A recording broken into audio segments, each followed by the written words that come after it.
Bienvenue chers étudiants, on commence avec la nouvelle technologie. J'essaierai de faire un petit rappel sur ce qu'on a vu en termes de transmission de puissance. Donc aujourd'hui, dans 10-15 minutes, j'essaierai de vous présenter les engrenages qui font partie de la transmission de la puissance principalement, qui fait partie du cours bien sûr système mécanique. Donc ce cours il est orienté principalement à la deuxième année génie mécanique. Très rapidement, j'essaierai de mettre l'accent sur les principaux éléments que vous devrez connaître. Donc dans la chaîne d'énergie ou bien de la chaîne de transmission, passant par l'énergie électrique, il y en a les réactionnaires que vous connaissez, donc tout ce qui est contacteur si je parle de l'énergie électrique. Si on change la source énergie hydraulique ou bien pneumatique, donc le préactionnaire c'est un distributeur. Et si on a un distributeur, donc on parle, c'est pas de la tension ou bien de l'intensité, on parle de la pression ou bien du débit. Donc maintenant, on se concentre sur l'énergie électrique. La fonction globale d'un préactionnaire, c'est de distribuer l'énergie vers les actionnaires, entre autres les moteurs ou bien les vérins. Si on a une énergie électrique, donc on va transmettre la tension et l'intensité. Et dans le rôle de l'actionnaire, c'est de convertir l'énergie en énergie, bien sûr, selon un couple ou bien une vitesse d'entrée vers, bien sûr, une adaptation. On devra adapter cette tension ou bien cette intensité vers des adaptateurs. Dans notre cas, par exemple, on va parler des réducteurs à engrenage, ou bien pour la transmission de puissance, on pourra utiliser les polycroix ou bien les chaînes de transmission, vers, bien sûr, les effecteurs, c'est la sortie qui va agir directement sur la matière d'œuvre. En fait, si on parle des engrenages, c'est toujours, il y en a de la liaison pivot, comme vous le voyez ici. On suppose que cet arbre est l'arbre d'entrée, qui va commander une deuxième roue et directement vers la sortie. Si on va voir la ligne de gauche, là au niveau de point de contact, le point I, c'est le point, ce qu'on appelle là où il y a la friction. Donc la roue 1, c'est la roue menante, c'est la roue motrice. En liaison pivot avec l'axe respectif O1X et qui va mettre en accent selon la force ou bien sur la ligne primitive des deux roues, là où il y a le contact. Donc elle va générer un mouvement qui va délivrer une vitesse linéaire de translation appelée bien sûr vitesse ou bien au niveau du point I appartenant à la roue menante par rapport au bâti, le 0 c'est le bâti. Ici. Et là, donc, l'engrenage, si on prend ce cas, il y en a différents types d'engrenage. Il y en a l'engrenage à denture droite, qui est le cas. Il y en a des engrenages à denture hélicoïdale. Et il y en a aussi des engrenages à denture conique. Maintenant, dans ce cas-là, il n'y a pas de charge axiale, puisque selon la ligne de contact, la ligne primitive, là où il y a le point de contact ici, la friction, on parle d'une force tangentielle et une force radiale. En ce qui concerne les caractéristiques de la roue, on pourra parler principalement du diamètre primitif, qui est égal à m fois le nombre de dents, z c'est le nombre de dents, et m c'est le module de taillage. C'est m, on devra le fixer sur la machine afin de tailler les dents. Et m il est en relation avec le pas, c'est la distance entre deux dents consécutifs. Le pas égal aussi, il est en fonction du module de taillage m, qui est un terme constant, multiplié par pi, et on trouve le pas. Donc généralement, on conseille les étudiants à apprendre surtout le diamètre primitif, là où il y a le module m fois z, et le pas qui est généré par le module aussi fois le pi. Le nombre de dents, c'est z, l'abréviation. Le module à choisir parmi du module normalisé, on le trouve dans le guide du sénateur. Et le diamètre, il y en a le diamètre de la tête, comme il est mentionné ici, donc DA, parfois DT dans des bouquins. Le diamètre du pied de la roue, c'est-à-dire le fond, c'est le diamètre du pied. Et là, il y en a une relation entre le diamètre primitif qui est sur la ligne moyenne, qui n'est pas mesuré, on ne pourra pas mesurer ce diamètre, mais il est identifié selon le module fois le nombre de dents. Et entre les deux roues, vous voyez là, on appelle ça, c'est l'anthrax. Et l'anthrax, c'est-à-dire le rayon de la roue 1 plus le rayon de la roue 2, c'est-à-dire le diamètre primitif 1 sur 2 plus le diamètre primitif de la roue 2 sur 2. En ce qui concerne les différentes définitions, vous voyez là la hauteur de la dent. La hauteur de la dent, normalement, elle est divisée en deux parties qui ne sont pas égaux. Et en termes de lettres HF et HA, c'est toute la hauteur, elle est définie aussi en fonction de modules, mais le HA, comme vous le voyez ici, le HA c'est le si de la dent. Et le HA il est égal à 1. Par contre, le HF, c'est le creux en bas, il est à peu près 1,25 multiplié par dent. Donc en termes, on ne pourra pas dire que la hauteur H, elle sera divisée par 2, puisque le HA et le HF ne sont pas égaux. Je répète encore, la CI, c'est la partie haute de la dent, elle est égale à M, c'est le module de taillage normalisé, il est donné. Si on désire déterminer le HF, on pourra multiplier le module par 1,25 et la hauteur totale, c'est-à-dire HA plus HF, elle nous donne la hauteur de la dent. Je répète un peu sur cette ligne de contact. Si vous avez un engrenage à denture droite, il n'y a pas une charge axiale, par contre il y a une charge tangentielle et une charge radiale. Si on parle des torsions statiques, il faut savoir bien modéliser les efforts transmis par la roue 1 vers la roue 2. Le diamètre de tête, qu'on a parlé déjà, le diamètre primitif, le D, c'est le diamètre primitif qui est égal à M fois Z plus 2N. Ça, c'est le diamètre de la tête. Le diamètre du pied de la roue, il est égal à D, le diamètre primitif, moins. Donc ici, il faut ajouter le signe moins 2,5 fois le module de taillage qui est donné.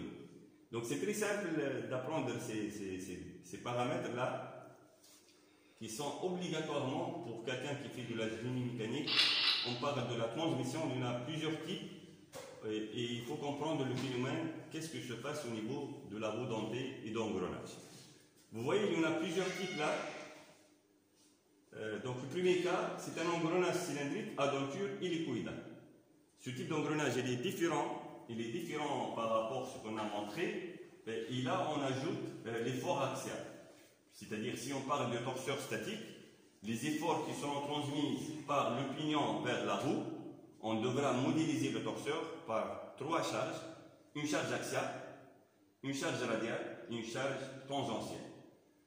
En termes de schéma cinématique, c'est toujours le même schéma cinématique pour montrer qu'il y a une liaison pivot en termes de rotation et au niveau de contact de la roue. Le deuxième cas, c'est un engrenage conique, donc les deux axes coopèrent dans un point de contact. Donc il y en a aussi en termes de montage des notions à apprendre afin d'avoir le contact sur la ligne primitive des deux roues.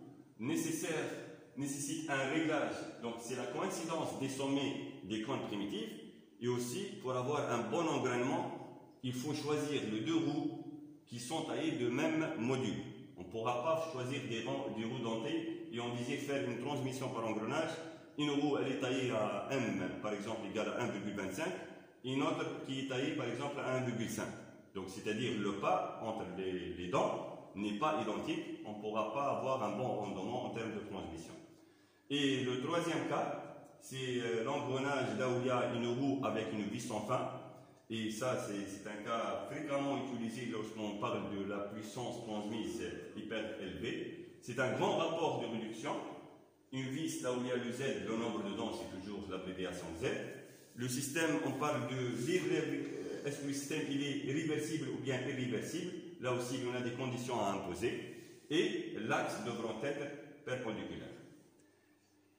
En fait, si on parle de rapport de réduction, généralement, on utilise des roues dentées, ou bien dans les variateurs de vitesse, ou bien pour réduire la vitesse. Donc, la relation qui existe entre les deux roues c'est le rapport de réduction, et ce n'est pas le rendement du mécanisme, est égal à la vitesse,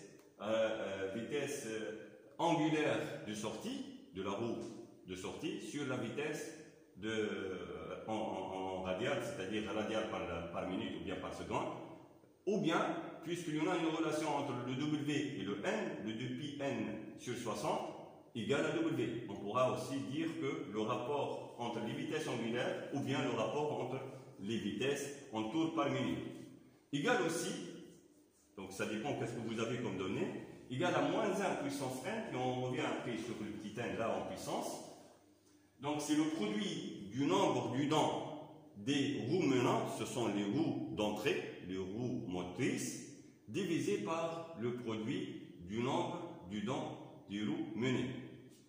Et réellement là, on parle aussi du rapport du diamètre, puisque si on change le diamètre par m fois z, divisé par m fois z, il y aura une simplification par 1. Et le terme n, c'est le nombre de contacts extérieurs.